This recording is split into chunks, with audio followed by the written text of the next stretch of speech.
ನಿಮ್ಮದೇ ಆಗಿರ್ತಕ್ಕಂಥ YouTube channel study with ಪರಶುರಾಮ್ಗೆ ಸ್ವಾಗತ ಅಂತ ಹೇಳ್ತಾ 24/2/2026ಕ್ಕೆ SSLC ರಾಜ್ಯ ಮಟ್ಟದ ಗಣಿತ ವಿಷಯದ ಪೂರ್ವ ಸಿದ್ಧತಾ ಪರೀಕ್ಷೆ 3 ನಡೀತಾ ಇದೆ. ಸೊ ಅದಕ್ಕಾಗಿ ಒಂದು ಪಾಸಿಂಗ್ ಪ್ಯಾಕೇಜನ್ನು ನೋಡೋಣ.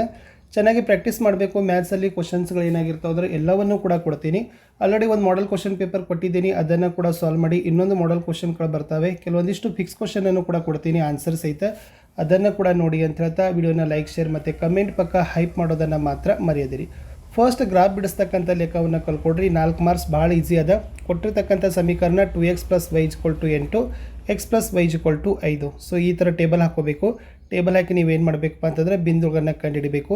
084032 055032. ಸೊ ಓಕೆನಾ, ಈ ಥರ ನೀವು ಬಿಂದುಗಳನ್ನು ಕಂಡುಹಿಡಿದಾಗ ಕೊಟ್ಟ ಗ್ರಾಫ್ಗಳ ಮೇಲೆ ಫಸ್ಟ್ ಸ್ಕೇಲ್ ಬರಿಬೇಕು. ಎಕ್ಸ್ ಅಕ್ಷ 1 ಸೆಂಟಿಮೀಟರ್ಗೆ 1 ಮಾನ, y ಅಕ್ಷ 1 ಸೆಂಟಿಮೀಟರ್ = 1 ಮಾನ. ಸೊ ಇಲ್ಲಿ ಇರ್ತಕ್ಕಂಥ ಬಿಂದುಗಳನ್ನು ನೀವೇನು ಮಾಡಬೇಕಪ್ಪ ಅಂತಂದರೆ ಗುರುತಿಸಬೇಕು. ಸೊ ಗುರುತಿಸಿದರೆ ನಿಮಗೆ ಅಂಕಗಳನ್ನು ಏನು ಮಾಡ್ತಾರೆ ಅಂದರೆ ಕೊಡ್ತಾರೆ. 4 ಮಾರ್ಕ್ಸ್ ಇದೆ, ವೆರಿ ಈಸಿ. ಬರೀ ಬಿಂದುಗಳನ್ನು ಗುರುತಿಸಿದರೆ 1 ಮಾರ್ಕ್ಸು, ಗೆರೆ ಹಾಕಿದರೆ 1 ಮಾರ್ಕ್ಸು, ಲೆಕ್ಕಗಳನ್ನು ಕಂಪ್ಲೀಟಾಗಿ ತೋರಿಸಿದ್ರೇ ನಿಮಗೆ ಫುಲ್ ಕಂಪ್ಲೀಟಾಗಿ ಮಾರ್ಕ್ಸ್ ಕೊಡ್ತಾರೆ. ಸ್ವಲ್ಪ ಕೆಳಗಿನ ಲೆಕ್ಕಗಳನ್ನು ಪ್ರಾಕ್ಟೀಸ್ ಮಾಡ್ಕೊಂಡು ಹೋಗಿ, ಓಕೆನಾ. ಸೊ ಮಾಡೆಲ್ ಕ್ವಶನ್ ಪೇಪರ್ 1ರಲ್ಲಿ ಕೊಟ್ಟಿದ್ದರು x + 2y = 6, x + y = 5, 2x + y = 10, x - y = 1, 2x + y = 10, x + y = 5, x + 2y = 6, x + y = 2. ಇವೆಲ್ಲ ಲಾಸ್ಟ್ ಇಯರ್ ಕ್ವಶನ್ಸ್ ಇದ್ದಾವೆ. ಸ್ವಲ್ಪ ಚೆನ್ನಾಗಿ LBಗಳನ್ನು ನೋಡಿಕೊಂಡ್ರೆ ಸಾಕು. ಗ್ರಾಫ್ ಕ್ವಶನ್ಸನ್ನು ಆರಾಮಾಗಿ ನೀವೇನು ಮಾಡ್ತೀರಪ್ಪ ಅಂದರೆ ಬರೀತೀರಿ. ಎಸ್, ನಾಳೆ ಬರ್ತಕ್ಕಂಥದ್ದು ಥೇಲ್ಸ್ ಪ್ರಮೇಯ ಫಿಕ್ಸ್ ಆಗಿ ಬರ್ತಕ್ಕಂಥ ಕ್ವಶನ್, ಓಕೆನಾ. ತ್ರಿಭುಜದ 2 ಬಾಹುಗಳನ್ನು 2 ವಿಭಿನ್ನ ಬಿಂದುಗಳಲ್ಲಿ ಛೇದಿಸುವಂತೆ ಒಂದು ಬಾಹುವಿಗೆ ಸಮಾಂತರವಾಗಿ ಎಳೆದ ಸರಳ ರೇಖೆ ಉಳಿದೆರಡು ಬಾಹುಗಳನ್ನು ಸಮಾನುಪಾತದಲ್ಲಿ ವಿಭಾಗಿಸ್ತದೆ ಅನ್ನೋದಿತ್ತು. ಸೊ ಈ ಥರ ಒಂದು ತ್ರಿಭುಜ ಹಾಕಬೇಕು. ABC DE ಎಳಿಬೇಕು. NAE ಮತ್ತು IS ಇಲ್ಲಿ NM ಮತ್ತು DEಗಳನ್ನು ಗುರುತಿಸಬೇಕು. ಸೊ ದತ್ತ ತ್ರಿಭುಜ ABCಯಲ್ಲಿ BE ಸಮಾಂತರ DE, ಸಾಧನೆ AD/DB = AE/BC. ಸೊ ರಚನೆ ಮಾಡಬೇಕು. ಸಾಧನೆಗಳನ್ನು ಮಾಡಿದರೆ ಖಂಡಿತವಾಗಿ 4 ಮಾರ್ಕ್ಸ್ಗೆ ಆರಾಮಾಗಿ ನಿಮಗೆ ಬರ್ತಕ್ಕಂಥ ಒಂದು ಪ್ರಮೇಯ. ಲಾಸ್ಟ್ ಪ್ರಿಪ್ರೇಟರಿಯಲ್ಲಿನೂ ಕೂಡ ಇದು ಬಂದಿತ್ತು, ಹೌದಲ್ವಾ. ಸೊ ಮತ್ತೆ ಬರ್ತಕ್ಕಂಥ ಚಾನ್ಸ್ ಇದೆ. ಇದು ಬರಲಿಲ್ಲ ಅಂದರೆ ಕೋ ನಿರ್ಧಾರಕ ಗುಣ ಅಂತೂ ಫಿಕ್ಸ್ ಆಗಿ ಬರ್ತಕ್ಕಂಥ ಪ್ರಶ್ನೆ. ಈ ತ್ರಿಭುಜದ ಮೇಲಿನ ಪ್ರಮೇಯಗಳಲ್ಲಿ 2 ಕಲ್ಕೊಡ್ರಿ, ಓಕೆನಾ. ಒಂದು ಸರಿ 2 ಕೂಡ ಬರ್ತಾವೆ. 2 ತ್ರಿಭುಜಗಳಲ್ಲಿ ಅನುರೂಪ ಕೋನಗಳು ಸಮವಾದರೆ ಅವುಗಳ ಅನುರೂಪ ಬಾಹುಗಳ ಅನುಪಾತಗಳು ಅಥವಾ ಸಮಾನುಪಾತದಲ್ಲಿರ್ತವೆ ಮತ್ತು ಆ ತ್ರಿಭುಜಗಳು ಸಮರೂಪವಾಗಿರ್ತವೆ ಅನ್ನೋದು ಕೂಡ ಒಂದು ತ್ರಿಭುಜದ ಮೇಲಿನ ಪ್ರಮೇಯ. ಸ್ಕ್ರೀನ್ಶಾಟ್ ತೊಗೊಳ್ರಿ, ಬಹೆಟ್ ಮಾಡಿರಿ, ಏನಾಗಲ್ಲ. ದತ್ತ ತ್ರಿಭುಜ ABC ಮತ್ತು ತ್ರಿಭುಜ DEFಗಳಲ್ಲಿ ಕೋನ A = ಕೋನ D, ಕೋನ B = ಕೋನ E, ಕೋನ C = ಕೋನ F. ಸಾಧನೆಯ ಏನು ಮಾಡಬೇಕು? AB/DE = BC/EF = AC/DF. ರಚನೆ ಮಾಡ್ಕೊಳ್ಬೇಕು. ಸಾಧನೆಯನ್ನು ಮಾಡಿದರೆ ಸೊ ನಿಮ್ಮದು ಪ್ರಮೇಯ ಏನಾಗ್ತದಪ್ಪ ಅಂದ್ರೆ 4 ಮಾರ್ಕ್ಗೆ ಆರಾಮಾಗಿ ನಿಮಗೆ ಕೊಡ್ತಾರೆ. ಚೆನ್ನಾಗಿ ಇವುಗಳನ್ನು ಬಹೆಟ್ ಮಾಡಿ, ಓಕೆ.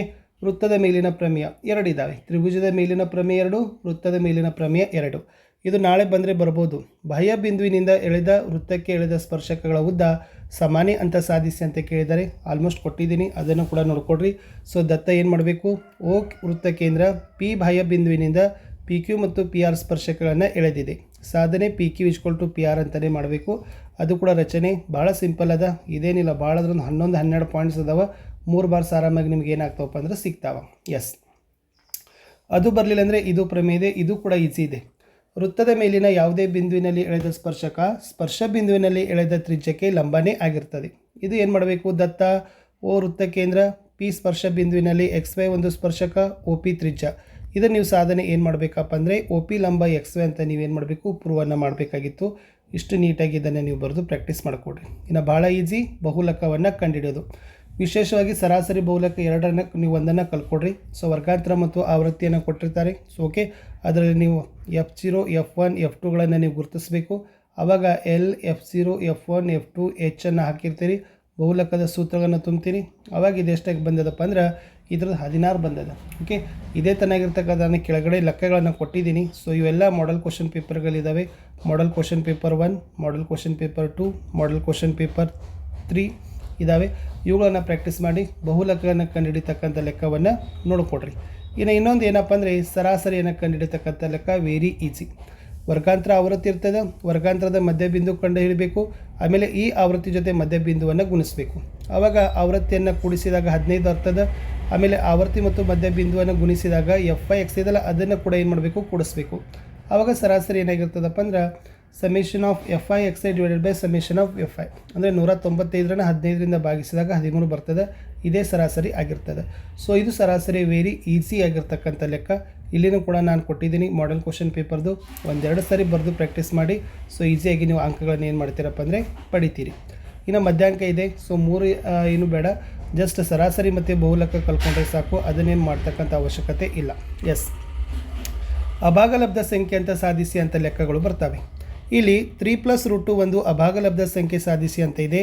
ಸೊ ನೀವು ಕಲಿತಕ್ಕಂಥದ್ದು √5, 2+√5, 2+√3, 5 - √2, 5+√3 ಇವೆಲ್ಲ ಏನಪ್ಪ ಅಂದರೆ most very very very important ಆಗಿರ್ತಕ್ಕಂಥ ಲೆಕ್ಕ. ಓಕೆನಾ? ಯಾವುದು ಅಭಾಗಲಬ್ಧ ಸಂಖ್ಯೆ ಅಂತ ಸಾಧಿಸಿ. ಮೊದಲು ಬರ್ಕೋಬೇಕು 3+√2 ಒಂದು ಭಾಗಲಬ್ಧ ಸಂಖ್ಯೆ ಆಗಿರಲಿ. 3+√2 = P/Q. ಇಲ್ಲಿ P ಆಫ್ Q, ಆಮೇಲೆ ಯು ಪಿ ಮತ್ತು ಕ್ಯೂನ ಸಹ ಅವಿಭಾಜ್ಯ ಅಂಗಗಳು. ಆಮೇಲೆ +√2 = P/Q -3, √2 = P - 3Q/Q. ಆಮೇಲೆ ಅಭಾಗಲಬ್ಧ ಈಸ್ ನಾಟ್ ಈಕ್ವಲ್ ಟು ಭಾಗಲಬ್ಧ. ಈ ಮೇಲಿನ ಹೇಳಿಕೆ ಸತ್ಯ ಸಂಗತಿಗೆ ವಿರುದ್ಧ, ಆದ್ದರಿಂದ ನಮ್ಮ ಊಹೆ ತಪ್ಪು. ಸೊ 3+√2 ಒಂದು ಅಭಾಗಲಬ್ಧ ಸಂಖ್ಯೆ ಅಂತ ಬರೆದ್ರೆ ಸೊ ನಿಮಗೆ 2 ಮಾರ್ಕ್ಸ್ ಲೆಕ್ಕ ಇದೆ, ಇದನ್ನು ಕಲಿಬೋದು. ಇನ್ನು ವರ್ಜಿಸೋ ವಿಧಾನದಿಂದ ಸಮೀಕರಣಗಳನ್ನು ಬಿಡಿಸೋದು ವೆರಿ ಈಸಿ. ಸೊ ನೋಡಿ, x + 2y = 5, x - y = 2. ಈ x ಹೊತ್ತು ಉಳಿದಿದ್ದು 3y ಮತ್ತು 5ರಲ್ಲಿ 2 ಕಳೆದ್ರೆ 3, ಅಂದರೆ y ಬೆಲೆ ಎಷ್ಟಾಯಿತು? 1 ಆಯಿತು. ಇದನ್ನೇ ನಾವೇನು ಮಾಡಬೇಕು? ಸಮೀಕರಣ 2ರಲ್ಲಿ ಹಾಕಬೇಕು. ಅಂದರೆ x - 1 = 2 ಬರ್ತದೆ, x = 2 - 1 ಅಂದರೆ 3 ಅಂತ ಬರ್ತದೆ. ಓಕೆನಾ? ಸೊ ಈ ಥರನಾಗಿರ್ತಕ್ಕಂಥ ನೀವು ಏನು ಮಾಡಬೇಕಾಗಿತ್ತಪ್ಪ ಅಂತಂದರೆ ವರ್ಜಿಸೋ ವಿಧಾನದಿಂದ ಸಮೀಕರಣಗಳನ್ನು ಕಂಡುಹಿಡಿತಕ್ಕಂಥ ಲೆಕ್ಕವನ್ನು ಮಾಡಬೇಕು. ಇವೆಲ್ಲ ಮಾಡೆಲ್ ಕ್ವಶನ್ ಪೇಪರಲ್ಲಿ ಇರ್ತಕ್ಕಂಥ ಲೆಕ್ಕಗಳಿದ್ದಾವೆ. ಸೊ ಇದನ್ನು ಚೆನ್ನಾಗಿ 4 ಲೆಕ್ಕಗಳನ್ನು ನೀವೇನು ಮಾಡಿರಿ? ಪ್ರಾಕ್ಟೀಸ್ ಮಾಡಿರಿ. ಆಲ್ರೆಡಿ ನಿಮ್ಮ ಸರ್ಗಳು ನಿಮಗೆ ಕ್ಲಾಸಲ್ಲಿನೂ ಕೂಡ ನಿಮಗೆ ಹೇಳಿರ್ತಾರೆ. ಎಸ್, AN ಸೂತ್ರ ಆಧಾರಿತ ಲೆಕ್ಕ 2 ಮಾರ್ಕರ್ ಕ್ವಶನ್. 20ನೇ ಪದವನ್ನು ಪದ ಕಂಡುಹಿಡಿಬೇಕು ಅಂತ ಕೊಟ್ಟಿರ್ತಾರೆ. ಶ್ರೇಣಿ ಕೊಟ್ಟಿರ್ತಾರೆ, ಪದ ಕಂಡುಹಿಡಬೇಕು. ಫಸ್ಟ್ ಮೊದಲ ಪದ 2, ಸಾಮಾನ್ಯ ವ್ಯತ್ಯಾಸ 5ರಲ್ಲಿ 2 ಕಳೆದ್ರೆ 3, AN ಎಷ್ಟದ? 20 ಅದ. ಏನು ಕಂಡುಹಿಡಬೇಕು? ಎಸ್, 20ನೇ ಪದವನ್ನು ಕಂಡುಹಿಡಬೇಕು ಅಂದರೆ AN ಕಂಡುಹಿಡಬೇಕು. ಓಕೆನಾ? AN ಕಂಡುಹಿಡಬೇಕಾದ್ರೆ ಸೂತ್ರ AN = A + n - 1 × D. ಪದಗಳನ್ನು ತುಂಬ್ರಿ, 59 ಬರ್ತದೆ. ಪದ ಕಂಡುಹಿಡಬೇಕಾದ್ರೆ AN ಸೂತ್ರ ಹಾಕಬೇಕು, ಮೊತ್ತ ಕಂಡುಹಿಡಬೇಕಾದ್ರೆ SN ಸೂತ್ರ ಹಾಕಬೇಕು, ಅದು ಗೊತ್ತಿರಲಿ. ಓಕೆನಾ? ಇವು ಲೆಕ್ಕಗಳನ್ನು ನಾವು ನಿಮಗೆ ಪ್ರಾಕ್ಟೀಸ್ ಮಾಡಲಿಕ್ಕೆ ಕೊಟ್ಟಿರ್ತಕ್ಕಂಥ ಲೆಕ್ಕ ಇತ್ತು. ಇವು 4ನ್ನು ಕೂಡ ಪದ ಕಂಡುಹಿಡಿತಕ್ಕಂಥ AN ಸೂತ್ರವನ್ನು ಹಾಕಿ ಬಿಡಿಸ್ತಕ್ಕಂಥ ಲೆಕ್ಕವನ್ನು ಬಿಡಿಸಿ. ಇನ್ನು ಬತ್ತು ಮೊತ್ತ ಕಂಡುಹಿಡಿತಕ್ಕಂಥ ಸೂತ್ರ. ಓಕೆನಾ? ಮೊತ್ತ ಅಂತಂದ್ರೇ ಹಾಕಬೇಕು SN. ಇಲ್ಲಿ ಸಮೀಕರಣ ಇದೆ 1 + 5 + 9 + 13 ಅದ 50 ಪದಗಳ ಮೊತ್ತ. ಅಂದರೆ ಒಂದು ಮೊದಲ ಪದ ಆಯಿತು, ಸಾಮಾನ್ಯ ವ್ಯತ್ಯಾಸ 5ರಲ್ಲಿ 1 ಕಳೆದ್ರೆ 4 ಅಂತಕ್ಕಂಥದ್ದು ಬತ್ತು. SN ಎಷ್ಟದ? 50 ಅದ. ಓಕೆನಾ? ಆವಾಗ n/2 2a + n - 1 × D ಸೂತ್ರವನ್ನು ಹಾಕಬೇಕು. ಬೆಲೆಗಳನ್ನು ತುಂಬ್ರಿ, 4950 ಬರಬೇಕು. ಈ 4 ಲೆಕ್ಕಗಳನ್ನು ನೀವು ಪ್ರಾಕ್ಟೀಸ್ ಮಾಡಬೇಕು. ಆಮೇಲೆ ಇಲ್ಲಿನೂ ಕೂಡ ಮಾಡೆಲ್ ಕ್ವಶನ್ ಪೇಪರ್ ಲೆಕ್ಕಗಳನ್ನು ಕೂಡ ನಾವೇನು ಮಾಡಿರ್ತಕ್ಕಂಥದ್ದು ನಿಮಗೆ ಕೊಟ್ಟಿದ್ದೀವಿ, ಚೆನ್ನಾಗಿ ಅದನ್ನು ನೋಡಿಕೊಡ್ರಿ. ಓಕೆನಾ? ಇನ್ನು ದೂರ ಸೂತ್ರದ ಲೆಕ್ಕಗಳು ಬರ್ತವೆ. ಇಲ್ಲಿ ಕೊಟ್ಟಿರ್ತಾರೆ ಬಿಂದುಗಳನ್ನು. ಏನು? A 2 6 ಅದ, B 5 10 ಅದ. ದೂರ ಸೂತ್ರವನ್ನು ಉಪಯೋಗಿಸಿ. ಸೊ ಮೊದಲು ಏನು ಬರ್ಕೋಬೇಕು? x1 y1 x2 y2ಗಳನ್ನು ಬರ್ಕೋಬೇಕು. 2 6 ಇದು x1 y1 ಆಯಿತು, 5 10 ಇದು x2 y2 ಆಯಿತು. ಸೂತ್ರ ಏನಿದೆ? D = √x2 - x1 2 + y2 - y1 2. ಓಕೆನಾ? ಆವಾಗ ನೀವು ಏನು ಮಾಡಬೇಕಪ್ಪ ಅಂತಂದರೆ ಈ ಬಿಂದುಗಳನ್ನು ಬೆಲೆಗಳನ್ನು ತುಂಬ್ರಿ. ಸೊ 5 ಮಾನಗಳು ಅನ್ನೋದನ್ನು ನೀವೇನು ಮಾಡಬೇಕು? ಮಾನಗಳಲ್ಲೇ ಇದನ್ನು ಏನು ಮಾಡಬೇಕು? ಬರಿಬೇಕು. ಸೊ ಇಷ್ಟು ಲೆಕ್ಕಗಳನ್ನು ಪ್ರಾಕ್ಟೀಸ್ ಮಾಡಿ ದೂರ ಸೂತ್ರವನ್ನು ಹಾಕಿ. ಇನ್ನು ಮಧ್ಯಬಿಂದು ಸೂತ್ರ ಅಂತ ಒಂದು ಬರ್ತದೆ. ಮಧ್ಯಬಿಂದು ಸೂತ್ರಗಳನ್ನು ಹಾಕಬೇಕಾದ್ರೆ ಸೊ ಲೆಕ್ಕ ಏನದ? 2 3 4 3 ಅದ. ಇಲ್ಲಿನೂ first ಗುರುತಿಸ್ತಕ್ಕಂಥದ್ದು x1 y1 x2 y2. 2 3 x1 y1 ಆಗಿರ್ತದೆ, 4 3 x2 y2 ಆಗಿರ್ತದೆ. ಸೂತ್ರ ಗೊತ್ತದ? x1 + x2 / 2 y = y1 + y2 / 2. ಅವಾಗ ಇಲ್ಲಿ ನಾವು ಏನು ಮಾಡಬೇಕಪ್ಪ ಅಂದ್ರೆ ಇದು ಎಕ್ಸ್ದು ಇದು ವೈದು ಬರ್ತದೆ. ಸೊ ಇದು 3 3 ಅಂತಕ್ಕಂಥದ್ದು ಮಧ್ಯಬಿಂದುವಿನ ನಿರ್ದೇಶಾಂಕಗಳು ಬರ್ತವೆ. ಇವು ಲೆಕ್ಕಗಳನ್ನು ಪ್ರಾಕ್ಟೀಸ್ ಮಾಡಿ 2 ಅಂಕಗಳು ನಿಮಗೆ ಆರಾಮಾಗಿ ಮಧ್ಯಬಿಂದುವಿನ ನಿರ್ದೇಶಾಂಕಗಳನ್ನು ಕಂಡುಹಿಡಲಿಕ್ಕೆ ಸಿಗ್ತದೆ. ಇನ್ನು ಭಾಗ ಪ್ರಮಾಣ ಸೂತ್ರ ಇದೆ, ಇದು ಕೂಡ ಬಹಳ ಈಸಿ ಅದ. 4 - 3 ಅದ, 8 5 ಅದ, 3:1 ಭಾಗಿಸಬೇಕಾಗಿದೆ. ಓಕೆನಾ? ಇಲ್ಲಿ ಬರ್ಕೊಡ್ರಿ. First ಗುರುತಿಸ್ತಕ್ಕಂಥದ್ದು x1 y1 4 - 3, x2 y2 8 5, 3:1 ಅಂದರೆ m1 m2 ಆಗಿರ್ತದೆ. ಆವಾಗ ಸೂತ್ರ ಗೊತ್ತಿದೆ ನಿಮಗೆ x ಮತ್ತು yದು. ಸೊ ಆಲ್ರೆಡಿ ನೀವು ಬಹೇಟು ಮಾಡಿರಬೇಕು. m1 + x2 + m2 x1 / m1 + m2 y = m1 y2 + m2 y1 / m1 + m2. ಈ ಸೂತ್ರ ಹಾಕಿದಾಗ ನಮ್ಮದು x 7 ಬರಬೇಕು, 5 3 ಬರಬೇಕು. ಇದು ಭಾಗ ಪ್ರಮಾಣ ಸೂತ್ರದ ಲೆಕ್ಕಗಳು ಬರ್ತವೆ. ಸೊ ಇಲ್ಲಿನೂ ಕೂಡ ನಾನು ಕೊಟ್ಟಿದ್ದೀನಿ ಯಾವೆಲ್ಲ ಲೆಕ್ಕಗಳನ್ನು ನೀವು ಪ್ರಾಕ್ಟೀಸ್ ಮಾಡಬೇಕು ಅಂತಕ್ಕಂಥದ್ದು. ಎಸ್, ಇನ್ನು ಮೂಲ ಬಿಂದುವಿನಿಂದ PXY ಬಿಂದುವಿಗೆ ಇರುವ ದೂರವನ್ನು ಕಂಡುಹಿಡಿಯಿರಿ ಅಂತ ಕೆಟ್ಟಿರ್ತಾರೆ. ಭಾಳ ಈಸಿ ಅದ. ಇಲ್ಲಿ 5 12 ಅಂದರೆ ಏನು ಗುರುತಿಸಬೇಕು? X ಮತ್ತು Y ಗುರುತಿಸಬೇಕು. ಸೂತ್ರ ಏನದ? D = √x² + y². X ಅಂದರೆ 5 ಅದ, Y ಅಂದರೆ 12 ಅದ. ಅದನ್ನು ಕಂಡುಹಿಡಿಯಿರಿ. √169 ಬರ್ತದೆ. 13 ಮಾನಗಳಂತ ಬರೆದ್ರೆ ಸಾಕು. ಇನ್ನು ಮೂಲಗಳ ಸ್ವಭಾವವನ್ನು ಕಂಡುಹಿಡಿತಕ್ಕಂಥ ಲೆಕ್ಕಗಳು ಬರ್ತವೆ. ಓಕೆನಾ? ಇಲ್ಲಿ ಕೂಡ ನಾನು ನಿಮಗೆ ಕೊಟ್ಟಿರ್ತಕ್ಕಂಥದ್ದು ಯಾವ ಲೆಕ್ಕ ಇದೆ ನೋಡಿ. 2x² - 4x + 3 = 0 ಅದ. ಓಕೆನಾ? ಶೋಧಕವನ್ನು ಕಂಡುಹಿಡಿಬೇಕು, ಸ್ವಭಾವವನ್ನು ಬರಿಬೇಕು. ಸೊ ನಮಗೆ ಗೊತ್ತದ ax² + bx + 3 = 0. ಆಮೇಲೆ ಅದರಲ್ಲಿ ನಾವೇನು ಮಾಡಬೇಕು? A B C ಅನ್ನು ಗುರುತಿಸಬೇಕು. ಇದರಲ್ಲಿ A 2 ಅದ, B -4 ಅದ, C 3 ಅದ. ಶೋಧಕದ ಸೂತ್ರ b² - 4ac. ಬೆಲೆಗಳನ್ನು ತುಂಬ್ರಿ. ಸೊ ಬೆಲೆಗಳನ್ನು ತುಂಬಿದಾಗ ನಮಗೆ ಇಷ್ಟು ಬೆಲೆ ಬರ್ತದೆ. ಅವಾಗ ಇದು ವಾಸ್ತವಗಳು ಮೂಲಗಳು ಹೊಂದಿಲ್ಲ ಅನ್ನೋದನ್ನು ನೀವೇನು ಮಾಡಬೇಕಾಗಿತ್ತು? ಬರಿಬೇಕಾಗಿತ್ತು. ಕೇನ ಬೆಲೆ ಕಂಡುಹಿಡಿತಕ್ಕಂಥದ್ದು ಕೂಡ ನಿಮಗೆ ಕೇಳ್ತಾರೆ. ಆವರ್ತನ ವಿಧಾನದಿಂದ ಕಂಡುಹಿಡಿತಕ್ಕಂಥ ಲೆಕ್ಕಗಳು. ಸಂಭವನೀಯತೆ it's a very most important. ಓಕೆನಾ? ಸೊ ವಿಶೇಷವಾಗಿ ನಿಮಗೆ ಖಚಿತ ಘಟನೆಯ ಸಂಭವನೀಯತೆ 1, ಅಸಂಭವ ಘಟನೆಯ ಸಂಭವನೀಯತೆ 0. ಎರಡರಲ್ಲಿ ಒಂದಂತೂ ನಿಮಗೆ ಫಿಕ್ಸ್ ಆಗಿ ಬರ್ತಕ್ಕಂಥ ಪ್ರಶ್ನೆ 1 ಮಾರ್ಕರ್ಗೆ. ಓಕೆನಾ? ಇದನ್ನು ನೋಡಿಕೊಡ್ರಿ. ಇಲ್ಲಿ ಕಾರ್ಡದ ನಿಮಗೆ ಸಂಭವನೀಯತೆ ಕೊಟ್ಟಿದ್ದಾರೆ. ಸ್ವಲ್ಪ ನಿಮಗೆ ಇಸ್ಪೇಟದು ಒಂದು ಮಾತ್ರ ಸಮಸ್ಯೆ, ದಾಳದ್ದು. ಬಾಕಿ ಎಲ್ಲ ನೀವು ಏನು ಮಾಡ್ಬೋದಪ್ಪ ಅಂತಂದರೆ ಇದು ಪೂರ್ಣ ವರ್ಗ ಸಂಖ್ಯೆ, ದಾಳ, ಕಾರ್ಡು, ಚೆಂಡುಗಳನ್ನು ಕೊಟ್ಟಿದ್ದಾರೆ. ಅದನ್ನು ಈಸಿಯಾಗಿ ನೀವು ಏನು ಮಾಡ್ಬೋದು? N(S) P(E) ಸೂತ್ರಗಳನ್ನು ಹಾಕಿ ನೀವು ಸಂಭವನೀಯತೆಯ ಲೆಕ್ಕಗಳನ್ನು ಬಿಡಿಸೋದನ್ನು ರೂಢಿಸ್ಕೊಡ್ರಿ. ಓಕೆನಾ? ಇಷ್ಟು ಏನಾಗಿತ್ತಪ್ಪ ಅಂದ್ರೆ ಈ ವಿಡಿಯೋದಲ್ಲಿ ನಾನು ನಿಮಗೆ ಪಾಸಿಂಗ್ ಪ್ಯಾಕೇಜ್ ವಿಡಿಯೋಗಳನ್ನು ಕೊಟ್ಟಿದ್ದೀನಿ. ಸೊ ಇಷ್ಟೇ ಇತ್ತು ಈ ವಿಡಿಯೋದಲ್ಲಿ ಅಂತ ಹೇಳ್ತಾ ವಿಡಿಯೋನ ವಾಚ್ ಮಾಡಿದ್ದಕ್ಕೆ ಧನ್ಯವಾದಗಳು. ಇನ್ನು 1 ಮಾರ್ಕರ್ ಸೂತ್ರಗಳು ಬರ್ತವೆ. ಸೊ ಘನದ ಸೂತ್ರ: ಪಾರ್ಶ್ವ ಮೇಲ್ಮೈ, ಪೂರ್ಣ ಮೇಲ್ಮೈ, ಘನಫಲ. ಘನ, ಆಯತಘನ, ಸಿಲಿಂಡರ್, ಶಂಕು, ಗೋಳ, ಅರ್ಧಗೋಳ. ಓಕೆನಾ? ಈ ಸೂತ್ರ. ಆಮೇಲೆ ಇದು 5 ಅಂಕಕ್ಕೆ ಇವೇ ಸೂತ್ರಗಳು ಇರ್ತಾವೆ. ಇದನ್ನೇ ನೀವು ಹಾಕಿ ಬಿಡಿಸ್ಬೇಕು. ಮೇಲ್ಮೈ ವಿಸ್ತೀರ್ಣ ಏನು, ಘನಫಲ ವಿಸ್ತೀರ್ಣಗಳನ್ನು ಹಾಕಿ ಕಂಡಿರ್ತಕ್ಕಂಥ ಸೂತ್ರ.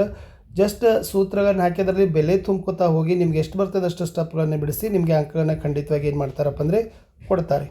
ಇಷ್ಟು ಈ ವಿಡಿಯೋದಲ್ಲಿ ಇತ್ತು ಅಂತ ಹೇಳ್ತಾ ವಿಡಿಯೋನ ವಾಚ್ ಮಾಡಿದ್ದಕ್ಕೆ ಧನ್ಯವಾದಗಳು.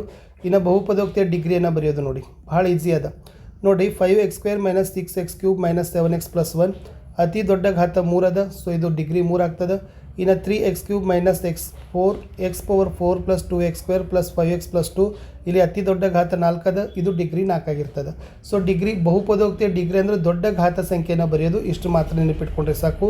ಶೂನ್ಯತೆಗಳಂತಿರ್ತಾವೆ. ಸೊ ಶೂನ್ಯತೆಗಳನ್ನು ನೋಡಿ, ಇದು ಕೇವಲ ಒಂದು ಕಡೆ ಮುಟ್ಟದ, ಇದು ಒಂದು ಶೂನ್ಯತೆ ಆಯಿತು. ಇದು 2 ಕಡೆ ಮುಟ್ಟದ, ಇದು 2 ಶೂನ್ಯತೆ ಆಯಿತು. ಇದೆಷ್ಟು ಕಡೆ ಮುಟ್ಟದ? 1 2 3, ಇದು 3 ಶೂನ್ಯತೆ ಆಯಿತು. ಇದು 1 2 3 4, ಇದು 4 ಶೂನ್ಯತೆ ಆಯಿತು. ಇದನ್ನೇ ಶೂನ್ಯತೆಗಳ ಸಂಖ್ಯೆ ಅಂತಲೇ ನಿಮಗೆ ಹೇಳ್ತಾರೆ. ಇನ್ನು ಶೂನ್ಯತೆಗಳಲ್ಲಿನ ಬಿಂದುಗಳನ್ನು ಬರೀರಿ ಅಂತಲೂ ಕೂಡ ನಿಮಗೆ ಕೇಳ್ತಾರೆ. ಇದೆಷ್ಟದ? -1 ಅದ, 2 ಅದ. ಸೊ -1 ಮತ್ತು 2 ಅನ್ನೋದನ್ನು ಶೂನ್ಯತೆಗಳನ್ನು ಕೂಡ ನಿಮಗೆ ಗುರುತಿಸಲಿಕ್ಕೆ ಕೇಳ್ಬೋದು. ಇಲ್ಲಿ ಏನೇನಿದೆ ನೋಡಿ, -3 ಅದ. ಆಮೇಲೆ ಈ ಕಡೆ ಬಂದಿರತಕ್ಕಂಥದ್ದು 2 ಅದ. -3 -1 2, -3 -1 2. ಇಷ್ಟು ಬಹುಪದೋಕ್ತಿಯ ಶೂನ್ಯತೆಗಳು ಇಲ್ಲಿ ಇದಾವೆ ಅನ್ನೋದನ್ನು ಕೂಡ ನಿಮಗೆ ಕೇಳ್ತಾರೆ. ಓಕೆ, ರೇಖಾತ್ಮಕ ಬಹುಪದೋಕ್ತಿಯ ಶೂನ್ಯತೆಗಳನ್ನು ಕೇಳ್ತಾರೆ. ರೇಖೆ ಅಂದರೆ 1 ಇರ್ತದೆ, ವರ್ಗ ಅಂದರೆ 2 ಇರ್ತದೆ, ಘನಪದೋಕ್ತಿ ಅಂದರೆ 3 ಇರ್ತದೆ. ಇದು ಇಂಪಾರ್ಟೆಂಟ್ ಆಗಿರ್ತಕ್ಕಂಥದ್ದಿತ್ತು. ಇಷ್ಟು ನೋಡ್ಕೊಂಡು ಹೋದ್ರೆ ಕೂಡ ಸಾಕು. ಇದು 3 ಅಂಕಕ್ಕೆ ಬರ್ತಕ್ಕಂಥ ಮೋಸ್ಟ್ ಇಂಪಾರ್ಟೆಂಟ್ ಪ್ರಶ್ನೆ, ಮಸ ಮತ್ತು ಲಸಗಳನ್ನು ಕಂಡುಹಿಡಿತಕ್ಕಂಥದ್ದು. ಸೊ ನೀಟಾಗಿ ಅದನ್ನು ಪ್ರಾಕ್ಟೀಸ್ ಮಾಡಿರಿ. ಇದು 1 ಅಂಕ ಮತ್ತು 2 ಅಂಕಕ್ಕೂ ನಿಮಗೆ ಮಸ ಮತ್ತು ಲಸಗಳನ್ನು ಕಂಡುಹಿಡಲಿಕ್ಕೆ ಕೇಳ್ತಾರೆ. ಇಷ್ಟು ಈ ವಿಡಿಯೋದಲ್ಲಿ ನಾನು ನಿಮಗೆ ಇಲ್ಲಿಂದ 1 ಅಂಕದ್ದು ನಿಮಗೆ ಕೇಳ್ತಾರೆ. a1/a2 is not equal to b1/b2 ಅಂದರೆ ಛೇದಿಸೋ ರೇಖೆಗಳು, ನಿಖರವಾಗಿ ಒಂದು ಪರಿಹಾರ, ಸ್ಥಿರ ಜೋಡಿಗಳು. ಆಮೇಲೆ a1/a2 = b1/b2 = c1/c2 ಆಯ್ಕೆಗೊಳ್ಳೋ ರೇಖೆ, ಅಪರಿಮಿತ ಸಂಖ್ಯೆ ಪರಿಹಾರ, ಸ್ಥಿರ ಜೋಡಿಗಳು. a1/a2 = b1/b2 is not equal to c1/c2 ಇವು ಸಮಾಂತರ ರೇಖೆಗಳು, ಪರಿಹಾರ ಇಲ್ಲ, ಅಸ್ಥಿರ ಜೋಡಿಗಳು. ಇದು ಇಂಪಾರ್ಟೆಂಟ್ ಇತ್ತು. ಇದನ್ನು ನೀವು ಪ್ರಾಕ್ಟೀಸ್ ಮಾಡಲೇಬೇಕು. ಇಷ್ಟೇ ಇತ್ತು ಈ ವಿಡಿಯೋದಲ್ಲಿ ಅಂತ ಹೇಳ್ತಾ ಚೆನ್ನಾಗಿ ಇಷ್ಟು ಪ್ರಾಕ್ಟೀಸ್ ಮಾಡ್ಕೊಂಡು ಹೋದರೆ ಪಾಸ್ ಅಂತೂ ಗ್ಯಾರಂಟಿಯಾಗಿ ಆಗ್ತೀರಿ. ಸೊ ಸಿಗ್ತೀನಿ ಹೊಸ ವಿಡಿಯೋದಲ್ಲಿ. ಅಂಟಿಲ್ ಟೇಕ್ ಕೇರ್, ಬಾಯ್.